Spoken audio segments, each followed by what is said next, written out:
Hi, you are listening to the Maker's Quest podcast. I'm Brian Benham. And I am Greg Porter. Tonight's topic is how many projects are too many projects? Brian, how many active projects do you have in your shop right now? 5 or 6 active projects. Yes. Five or six. How many of them are personal projects versus how many of them are client driven projects? 2 of them are personal, and then the rest of them are just things I want to build. Yeah. So the self-commission piece, as it were, on your self-commission pieces, the pieces that you want to build, how long have those been sitting in your shop? How long have those been active? The next one that my wife is really pushing me to get done has been on the bench for 8 years. Okay. I was hoping you weren't going to say like 2 weeks because I was going to feel pretty terrible. No, Oh, 8 years. Yeah. your wife is very patient if she's been waiting 8 years for you to get one done. Yeah. Well, she's been waiting a lot longer than that. My wife and I have been together for 23 years. And when we first moved in together, she wanted a coffee table. And I was like, cool, I'll build a coffee table. So I drew out a design and she's like, no, I don't like it. I want something more craftsman style. So she went and bought we didn't have IKEA in the neighborhood then. We had some kind of thing called solder furniture or something. So she got one of those things and brought it home and wanted me to put it together. And I was like, no, I'm gonna redesign this and build something else. So I took that back, and we have not had a coffee table for 23 years. So yeah. Well, uh, I think the reason we're talking about this topic, I think this is a very common issue among people who make things. We all have very active imaginations. We're all very creative people. We understand, we can all see it in our heads step by step. This is what I have to do first, second, third, fourth, and this thing's going to come out beautiful. And then we get distracted by the things that make us money. whether that's stuff that we are doing in our shop or whether it's stuff outside of the shop that takes a huge amount of our time. But we all have to make money, we all have to eat, and so our personal desire projects tend to get put on the back burner, but we pick at them as we go. So have you started that project? Is it a pile of rough lumber? Where's it at? What stage is that project at? So the coffee table project is still not a thing, but the Okay. one that she wants is a coat rack. The house that we moved in now doesn't have a coat closet, so she wants a coat rack. And I have a prototype because I want it to be a sculptural piece. So I have a prototype carved out of a 4x4 piece of construction lumber. So the next step is to figure out joinery and then actually do it in probably cherry wood. And so yeah, that's about where I'm at. And I totally agree with you that this is definitely a challenge for many creative people, that we get easily distracted on each project that we're going down. Well, it's a little bit of the allure of the idea, right? I mean, that's why we're in a creative field, is we like to chase ideas. There's things that pop in our head and we want to see them through because we understand, the end product could be better than what anything else we've ever seen, right? Or it solves the problem in a different way or whatever it is. And I am no different, Brian. I fall victim to the same things. And I share with people all the time my little car that I drive around, my Carmen Ghia that I started my YouTube channel with. I worked on it for 18 years before it became a car again. So it was a car and then it was disassembled, and 18 years later it was a car again. And there was a whole lot of things that happened in the middle of that, and people kept, oh, you're never going to get it done, why do you even work on that, why do you da, da, da, da, da. And it was because I could see the end, right? I could see the car that I wanted. I had drawings of what it was going to look like, renderings of what it was going to look like, and it was pretty damn cool. It was like, yes, that's the car I want, that's exactly what I want. And that allure is pretty strong. And then all of a sudden I feel like, and I don't know if you're this way, Brian, but I suspect you are, is there's a they go through phases. These long term projects go through phases where first it's the idea and it's like, oh, I'm really excited, I'm going to go out and buy the exact wood that I want to use, I'm going to look for the right grain pattern, I'm going to look for all the things that are going to make this thing perfect. And then you set that over in the corner because it's gotta acclimate for at least 6 months or a year or whatever excuse we're going to use. And then you get on to 1,000 other things and you look over in the corner and you see that piece of wood. It's like, oh, maybe it's time. Well, I don't know exactly how I'm going to detail this thing, so I'm going to let it marinate just a little bit longer. But then all of a sudden one day that piece of lumber comes out of the corner and it goes on the workbench and you start getting serious about it. Once you get serious about it, that critical mass picks up and all of a sudden you get a little bit of traction. And if you're working on a very difficult project, which a lot of us do, like even if you worked on it 8 hours a day every day, it's not something you're going to get done in a week. It's something you're going to get done maybe over the course of 3 or 4 months or maybe 3 or 4 years.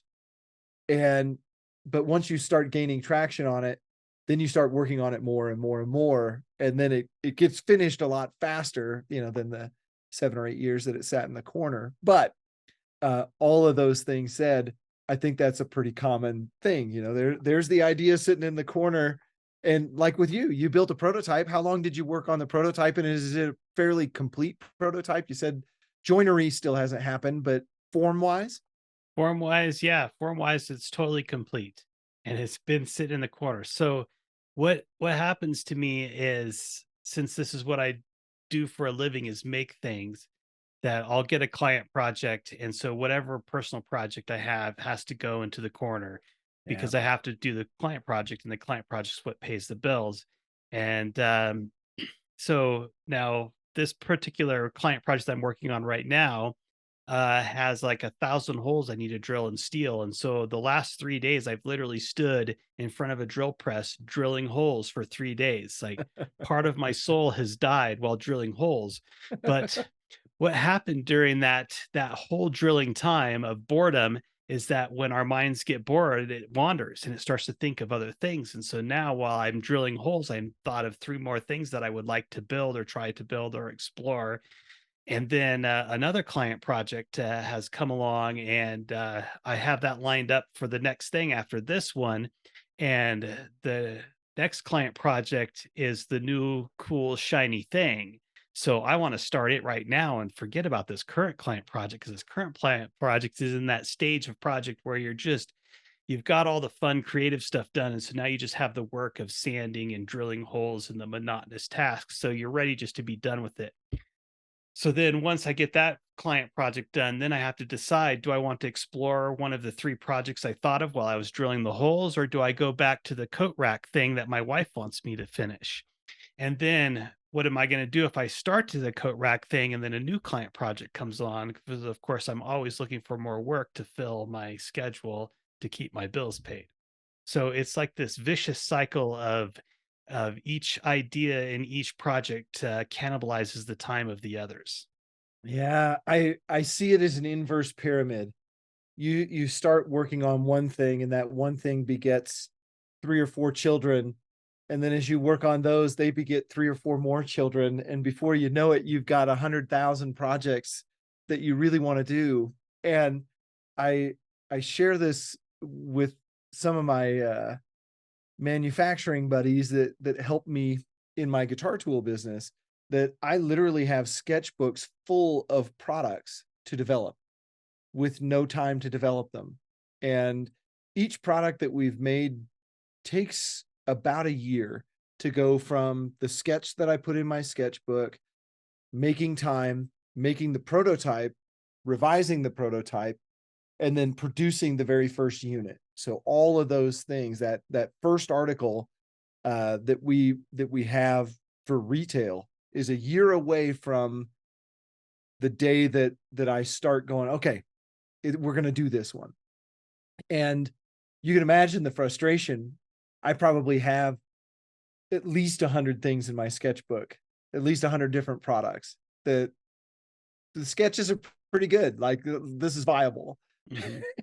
and no time to do them. But I never hold back from drawing more in that sketchbook, because there might be $1 million one in there, and so you don't ever want to miss the $1 million one. But then you have to prioritize those, and you have to look at them realistically and say, I will probably never get to this before I die. Yeah. and on top of that, there's, I'm looking over here at my stash of wood for guitar building. I've got easily 40 or 50 guitars here in the corner that are ready to be built. And most of them probably won't happen for another 15 or 20 years. And Yeah. some of them may not happen while I'm on this planet. It's interesting. Um, as guitar builders, one of the things that that is sought after is lumber that was cut down 40, 50, 60 years ago, because it's old growth, tight ring lumber. And I've got a pile of ebony in the corner that was cut down 40 years ago and milled. And you want to talk about some dry stuff that's jet black and arrow straight, like it's the most perfect ebony in the world. But the guy who had it was going to build a bunch of guitars out of it and got too old and he couldn't do it. So he had to sell off his stash, or his family had to sell it off. I don't know which one, but a lot of the pieces of lumber over there came from other guitar builders who decided they were never going to get to whatever project they bought it for. So Yeah, I it's have some guitar blanks that I bought from a guy that decided he was never going to use them. yeah. And you know, in all honesty, that's some of the most valuable lumber out there. I was over at another guitar builder's house for a class. Now, this guy teaches class on how to build guitars. He has, I think, 2 students a week, almost every week of the year. So there's somewhere on the range of 40 to 50 guitars that go out of his shop every year. And students bring their own lumber with them, but he often has 2 or 3 builds going in the background. So as they're doing a process, he's doing it with them on one that he's doing. And he had a pile of Brazilian rosewood, which you can't import that stuff anymore. The stuff that's in this country is all we're ever going to get. At least that's the rules right now. And he had a stack of it in his basement. He's like, yeah, selling off some of my Brazilian rosewood. Like you never hear those 2 words in the same thing. Selling Brazilian rosewood. Those don't go together. I guess that's three words, but it's rare when people do that because you can't get it anymore. But he had come to the realization that he had more than he would use in his lifetime, so he was selling it off. Like, well, okay, we'll take it. So it's interesting that way. One thing, here's a question for you: have you ever had a long-term project that you finally said, you know what, it's not going to happen, so I'm going to clear that out of my life? No, no, I hold hope that I will be able to accomplish it someday. Right now, I'm 46 years old, so I figure I still have a half a lifetime to go.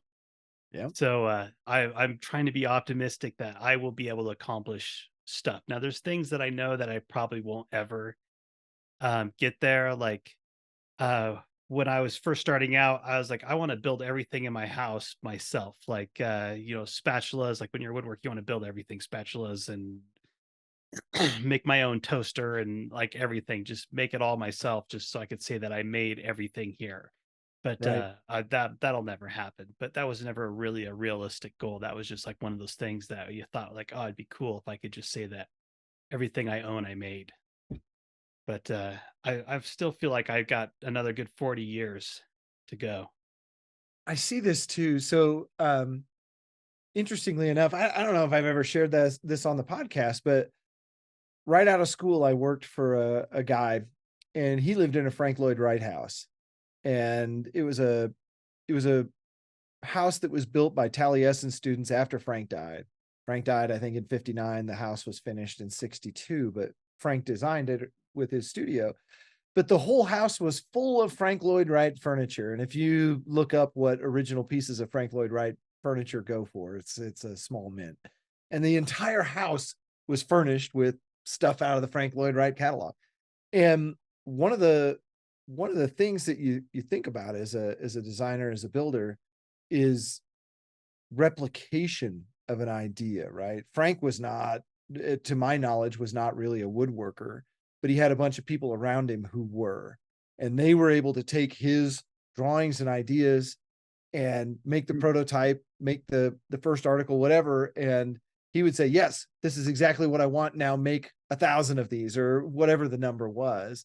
And when we look at ourselves as I have the same goal, Brian. I want every piece of furniture in my house to have been made by these two hands.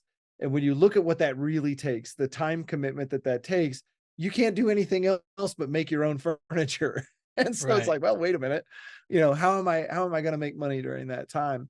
But I think when you look at, okay, can I make one chair for my dining room? Yeah, I could probably do that. And then could somebody else replicate it? Or, how can I do that? And that's a weird way to think about it, but that's one way to scale what you're trying to do. Or maybe as makers, it might be more interesting to have a kitchen table full of chairs that are bought, but with one that's handmade. And I don't know. I struggle with that one a lot. Yeah. I look So around the house every day and want to, I need to do that. And I need to do that. Nope, don't have the capacity.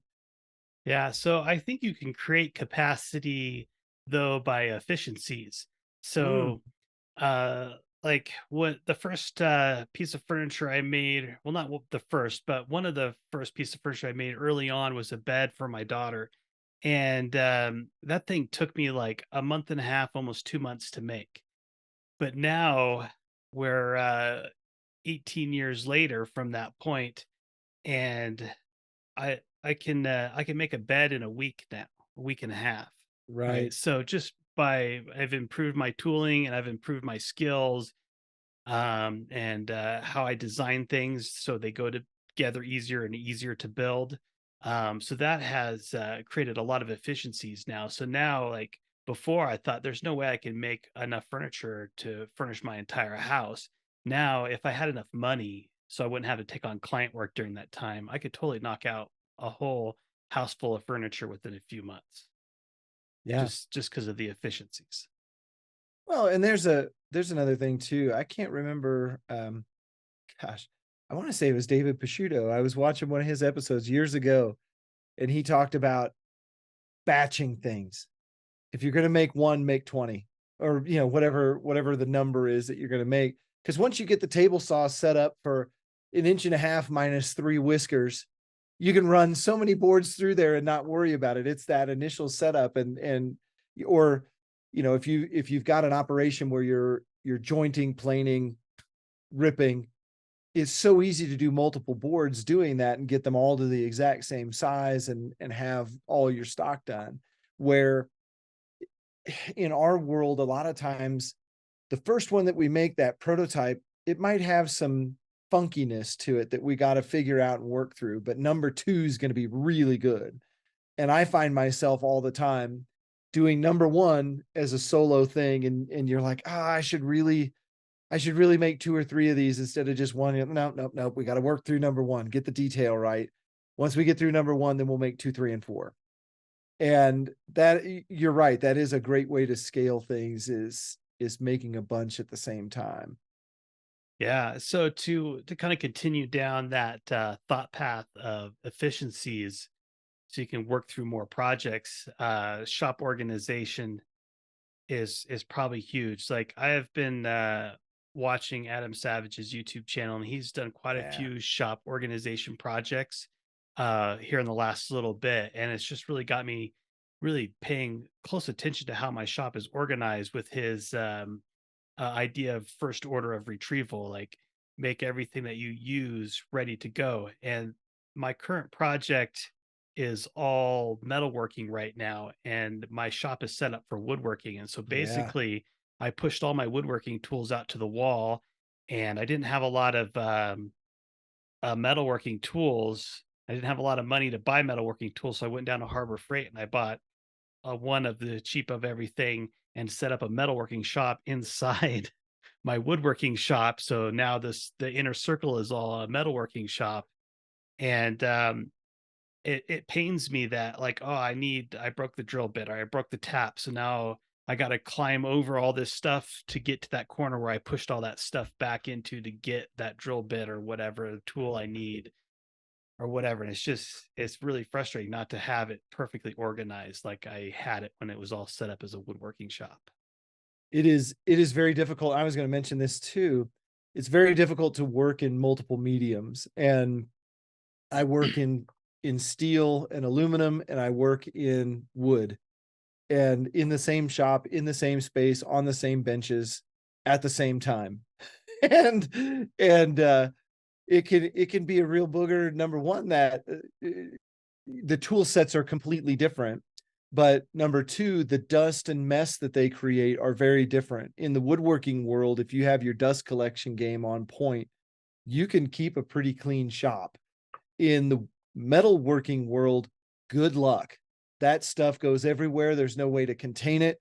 The only way that I've found is to work up against concrete walls as much as you can and let everything hit the concrete wall. And then you'll have like a 4-foot radius around that wall of things that you need to clean on a daily basis to keep all the fine metal powder out of Mhm. everything. But if you let that contaminate your wood projects, you will drive yourself nuts because it embeds itself into the fibers of the wood and you can't get it out. It's terrible stuff. But back to back to thinking about how many projects is too many projects. I do want to say this piece, that I categorize projects always in short term and long term. And there are some long term projects that I'm totally okay with taking a long time. Number one, either because the detail is so complex, or understanding that this isn't a money maker, or it's not something on the front burner, but I do like to pick at it. Like every once in a while, it's like, oh yeah, you know what? Let's put an hour or two on that one and see what we can develop. And slowly but surely it goes back to, I think I have shared this before, the power hour. And if you've got a project that you're doing for a client and you're set up and you've worked all day doing said project, once you wrap that project for the day, if you just say, you know what, I'm going to put an hour in on my stuff today, all the tools are out that you need, the space is already dirty, let it rip for an hour. And it's amazing in that 1 hour at the end of your day how quickly you can work because you're not fumbling for the things. And of course, everything has to line up, right? It has to be similar in terms of what you're doing and the tools you're using and that sort of thing. But that 1 hour adds up really quickly, and all of a sudden, over the course of 2 or 3 weeks, you've got, 3 or 4 days worth of work into this project, and it'll push it along. But that's the long-term ones. The short-term ones, you mentioned a coat rack. If you don't have a coat rack in your house, and I run into this all the time,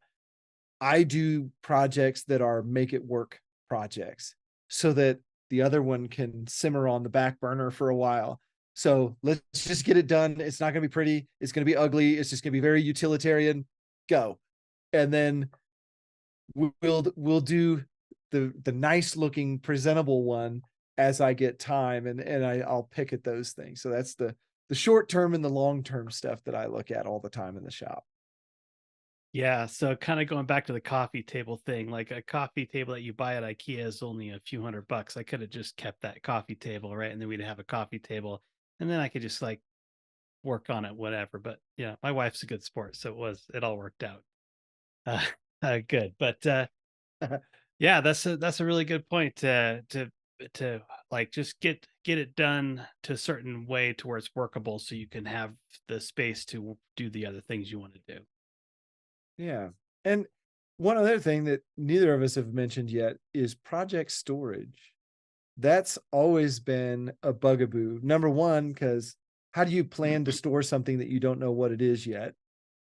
And how big is it? How much room is this going to take up? How many of them are there? All those kind of things. But uh, when I was working on the shop here, one of the things I did was I bought a bunch of postal totes um, from Uline, I think, and I have labels on all of them. They sit on shelves. The shelves are all the same size. Like it's a unit system. I think you saw it when you were over here, all those Hmm. green totes that I have. Yep. And the reason I bought those was for storing pieces and parts of projects, knowing that I would have some long-term projects that I need a place to put them so they don't take up my bench space, because that's where I work. So getting everything out of the way.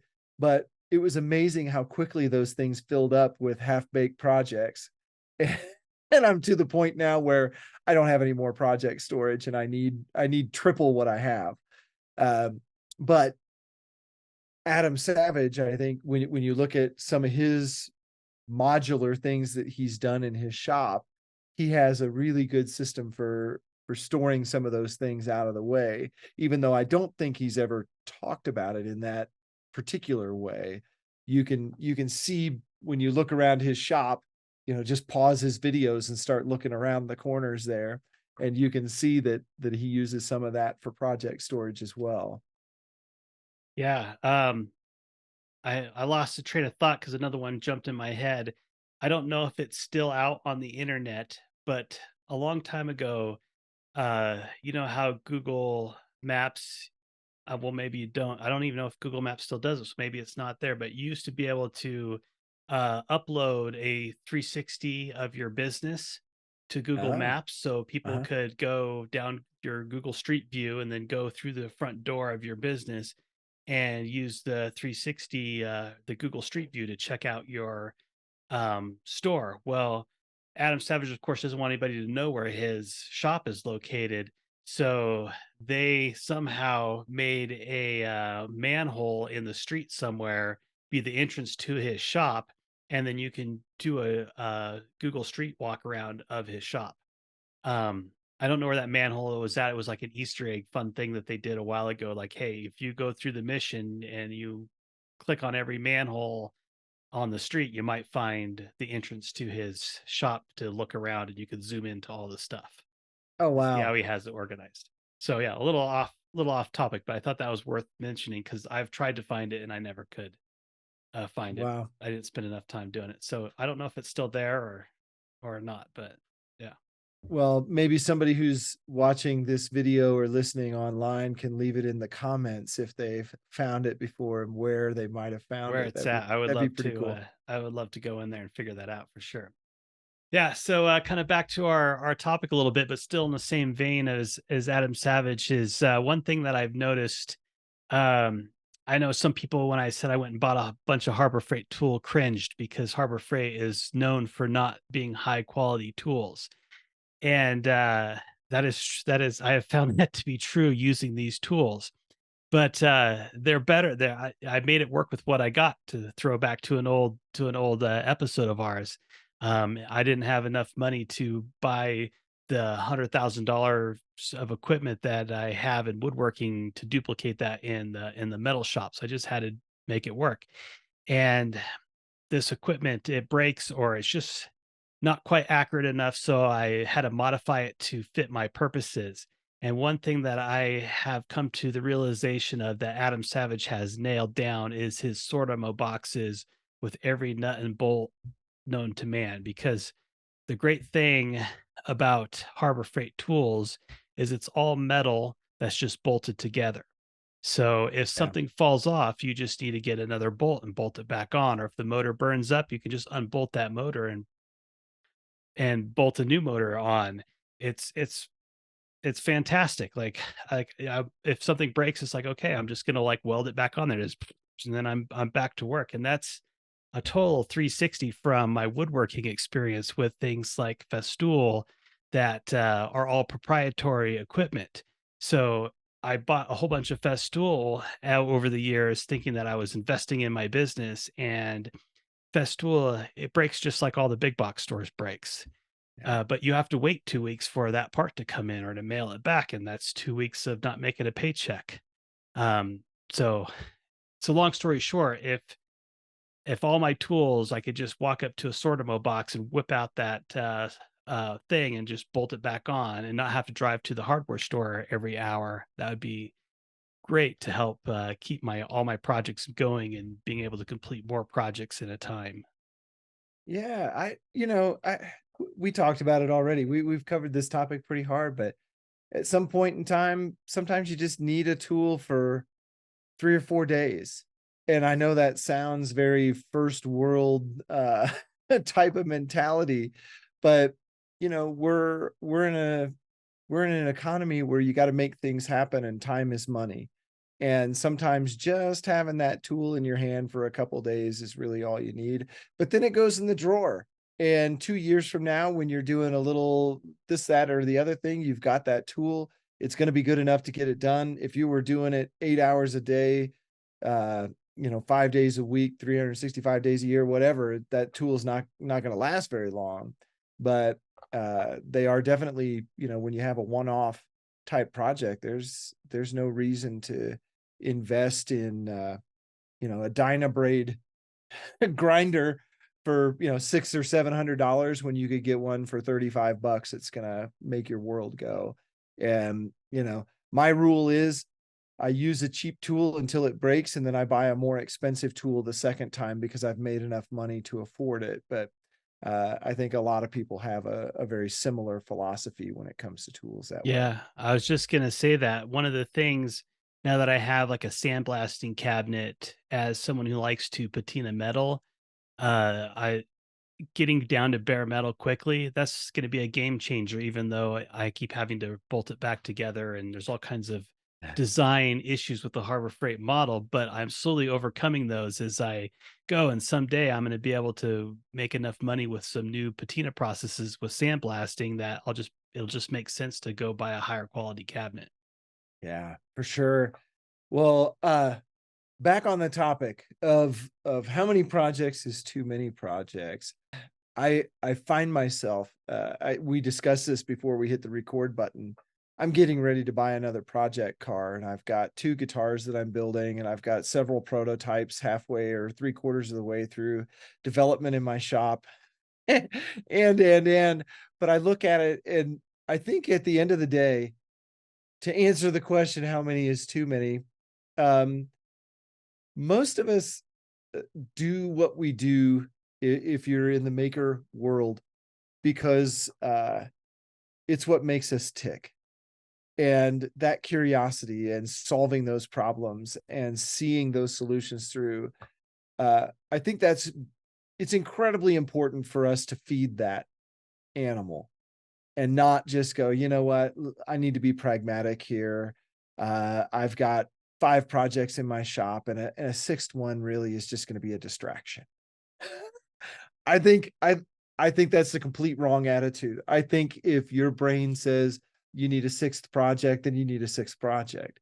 I think we also have to have the discipline to know that at some point, we all know people who are not finishers, who can't finish a single thing. They go from one to the next, to the next, to the next, to the next. There's a guy that I watch on YouTube, and I'm not going to name him by name, but he likes to restore cars, but he never ever finishes one.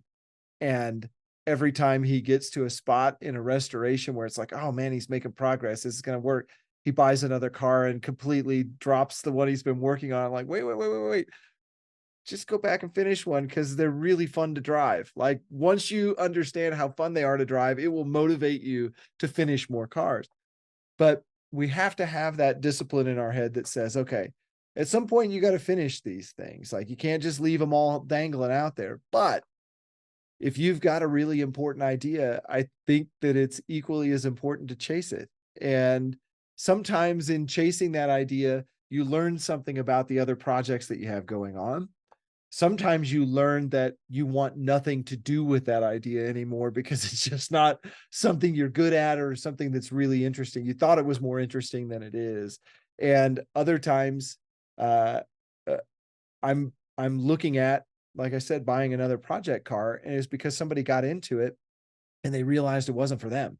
They welded a few pieces of sheet metal on. They realized how difficult it was and that it wasn't coming out like they wanted it to. So they're letting the project go. And at some time, we sometimes have to come to that realization that this one's not for me.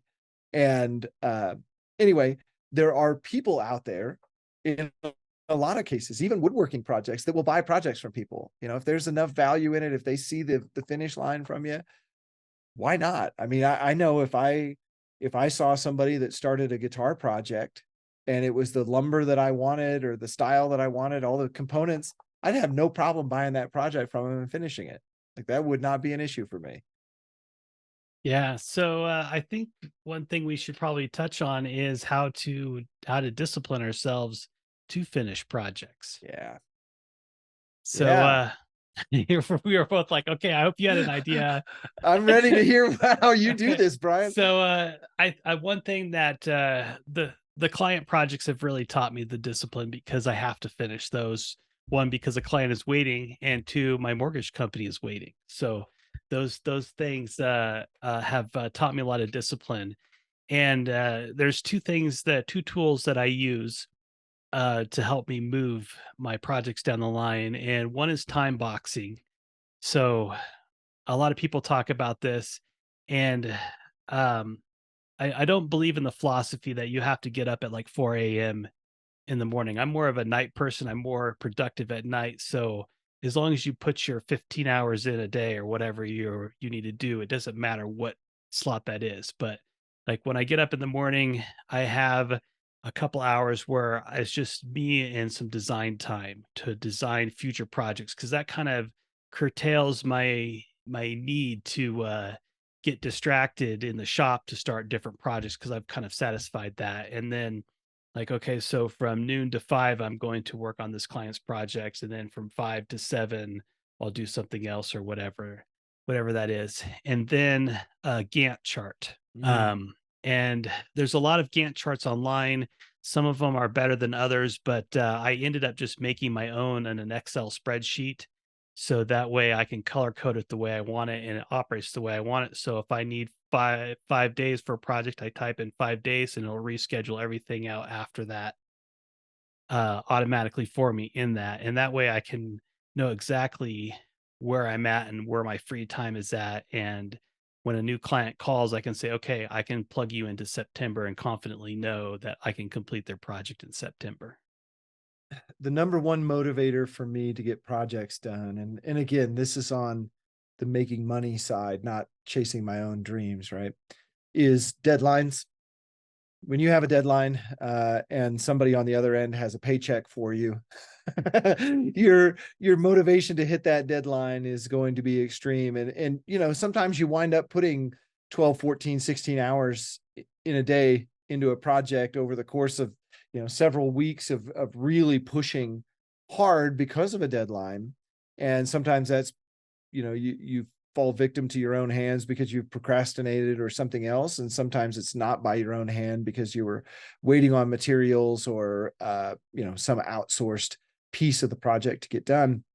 But the number one motivator for me is a schedule. If I take the time to work through the order of operations, this needs to happen before that, that needs to happen before that. And if I'm going to, you know, do some finishing work, it's going to have to be a long day. So for me, that's on a weekend, and I have these 3 weekends available. So I have to have everything ready to finish by Friday evening, so that on Saturday morning, I can set up my spray area, clean it out, get all, you know, all the dust evacuated. And then you have enough time to spray it, let it dry, and then, you know, do whatever you're going to do after that. Um, those types of things are, I wouldn't say they're motivating, that's the wrong way to say it, but those are the disciplined things that I do to get things done. And then there are the projects that have no discipline to them because they're just fun, and I don't want them to become work. And some of those exploration projects that are just fun, you let them be fun, and you don't worry about them too much. But at some point in time, if you decide, you know what, I really want to get that coffee table done because my wife's been bugging me for 23 years, then you look at it and you parcel it out. You know, hey, I'm going to spend half a day this week and half a day next week and half a day the week after. And if I do that, I can see the horizon in 6 months. When my anniversary is, I'm going to have that thing ready, and I'm going to be able to give it to my wife for my 24th anniversary. You know, whatever. I'm not trying Yeah, to play. we'll pencil that in on the Gantt chart for the 30th wedding uh, anniversary. there you go. But it's those types of things. Once you put it on paper and once you say it out loud, I am a firm believer in the self-fulfilling prophecy, right? And that doesn't mean that I have a crystal ball or magic powers or anything like that. It's once you say something out loud like that, the back of your brain starts working to solve that problem, even though you're not thinking about it. And it's like, well, wait a minute, wait a minute, wait a minute. Christmas is 6 months away.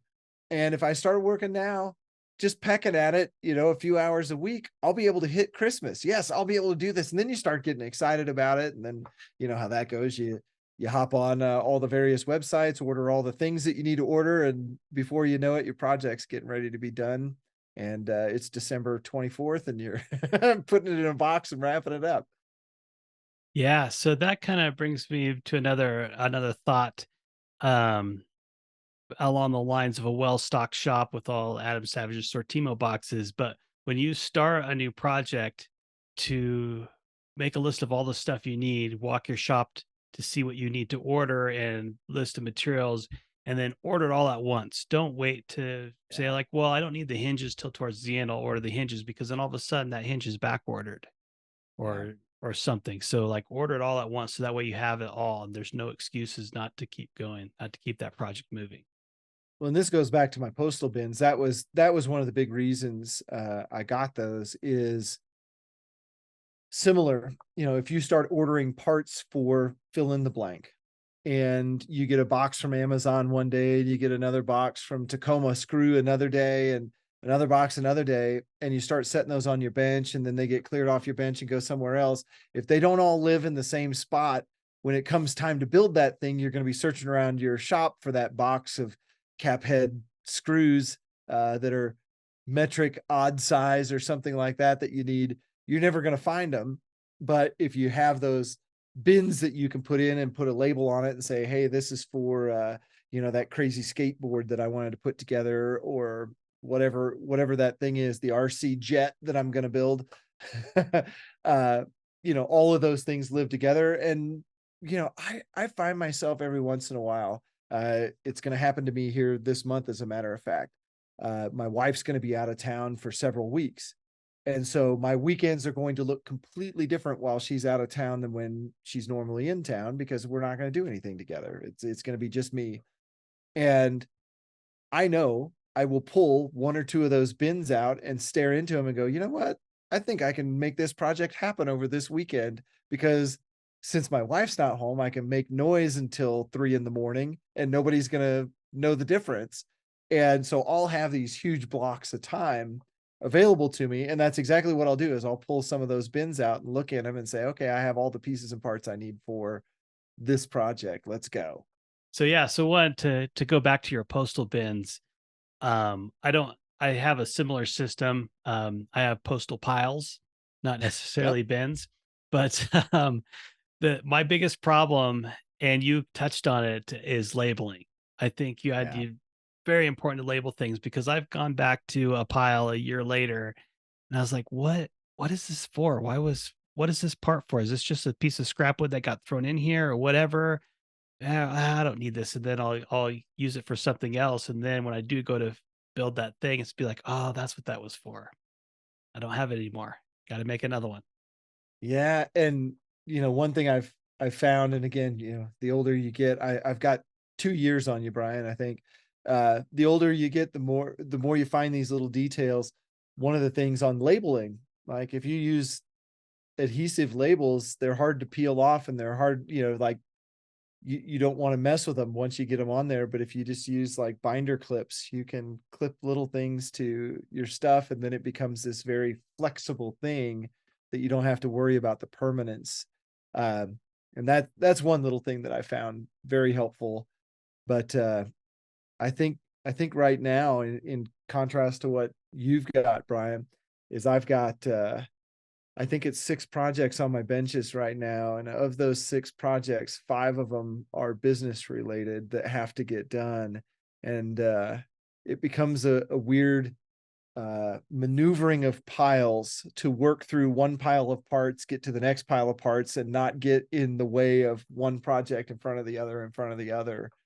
And a little bit frustrating, because all of my fun projects have gotten sidelined for the next few weeks anyway. Like I said, with my wife out of town, I'll definitely throw some of the business stuff to the side and have a little bit of fun, but I'll be able to knock out a lot of that business stuff in short order. Yeah.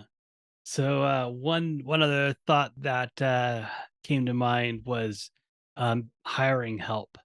Mm-hmm.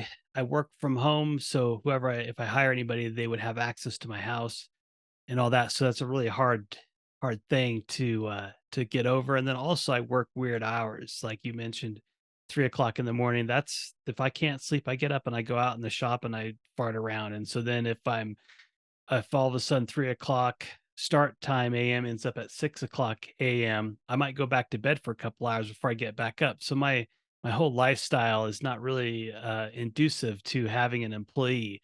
But as I've gotten older and my body's hurting and I want to take on bigger projects and I just need someone to help lift things and all that. I've been really starting to think about like how can I make an apprentice type situation work, or somebody just to work with me part-time a couple of days a week or something.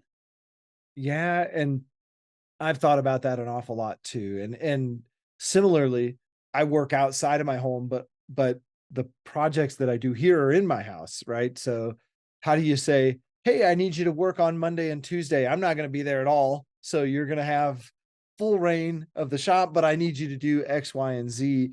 And the way I've always organized that in my head is what are some things that are either preparatory steps that would set me up so that when I walk in the shop, I always go back to our house in Kansas City. At one point in time, I realized I was taking licensing exams. I was working just insane amount of hours because I had a lot of projects going on um, at work, and like I realized the 2 hours that it took on the weekend to mow my grass was really a hindrance because I had all these other things. And, at some point I wanted to live like a human being too. And I hired a guy that had a mowing operation to do my grass. And I would come home on Wednesday afternoon and the lawn looked perfect. And I didn't have to lift a finger to make it happen. And that wasn't like the most important thing in my world, but it relieved me from having to do that. But when I got home, it was like, oh my God, this is so nice to have this step out of the way. I don't have to worry about that this weekend. And to the same extent, I could see material prep. Hey, I just need somebody to square up all this stock and cut it to rough length. That doesn't take any major amount of technique, but it might cut 2 hours out of your day. And those are the types of things where, if you just told somebody there's a bunch of rough lumber here, I need it cut to these specs, that could get you, 2 hours down the way without you having to babysit it. But then there's the whole insurance thing. There's a lot that goes with that. But yes. Yeah, it's a big step to go from no employees to one employee. I think if you have one Yeah. employee, it's easier to add three, four, and five. Yeah. But yeah, and my business insurance like doubled. But Yeah. yeah, that's insurance just unexpectedly doubled. And then if I were to add an employee, that would be even a huge Yeah. jump in insurance, and then payroll to figure out payroll and payroll taxes. And oh my God, yeah, it's a huge jump. I'm Yeah. talking myself out of the whole idea now. It's just because of Well, like all the paperwork and the extra costs. It's not just like you're going to hire them for X amount of dollars an hour. It's X amount of dollars an hour plus all the other overhead that comes with it. your first employee is going to cost way more than you. I can tell you that right now. Yeah, but probably. even in your world, Brian, I think other people are probably this way. So it's good to talk about is if you had, somebody young, doesn't even have to be a skilled person, come in and empty the dust collector every week. How long does it take you to pull your dust out of your dust collector? It's not an easy task, right? The barrel comes out, you got to pull the sack out of it, you got to take it somewhere, and then Yeah. put the new Yeah. one in there, get it all set back. I mean, small things, sweep the floors and stack, if there's lumber sitting out, make sure it's all stacked up this way. I don't know. But yeah, that's an interesting problem. Well, I hope everybody has found some of this interesting. I know all of us suffer from multiple project disorder. For sure. And some of us suffer more from not being able to close the deal than others. And some people are really great at finishing. But I hope our conversation here has helped you, number one, realize you're not alone. But number two, maybe giving you some tools to overcome some of those long-term projects that have been sitting over in the corner for quite a while. Yeah. So if you've made it this far in the podcast and you're a finisher and you want to finish this episode and all our past episodes, you can find all our past episodes at themakersquest.com. You can find me, Brian Benham, at brianbenham.com. And you can find